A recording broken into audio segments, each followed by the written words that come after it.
Мына супер финал алдыңыздарда 96 жана 2002 жылкылар 1-2 орун үчүн ат салышып жатат.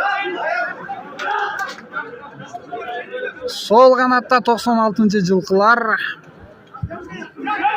оң канатта 2002 жылкылар. 2002лер кандай мээнет менен чыгып келгенин өзүңүздөр көрүп болдуңуздар.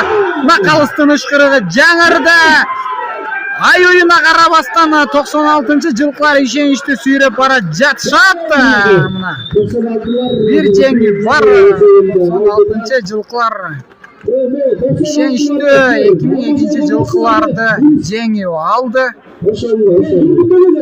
Да бир мүмкүнчүлүкү бар. 2002лер үчүн дагы 96лар үчүн дагы. Эгерде 96лар бул мүмкүнчүлүгүн колдон чыгарбай 2002лерди дагы жеңип алса, анда бүгүнкү аркан тартыш оюнунда 1-чи орун аталат.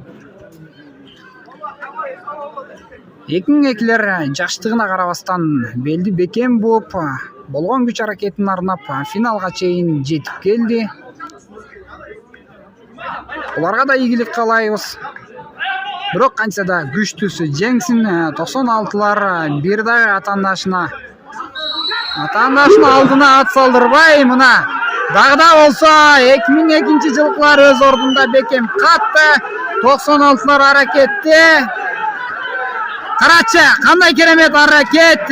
96 жылкылар бүгүнкү финалдын чемпиону. Караңыздарчы, 96лар кандай керемет.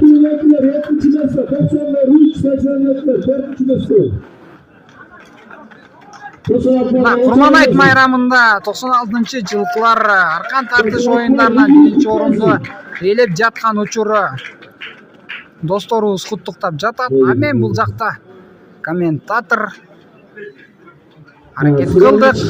Менин куттуктоом ушул видео болсун силерге.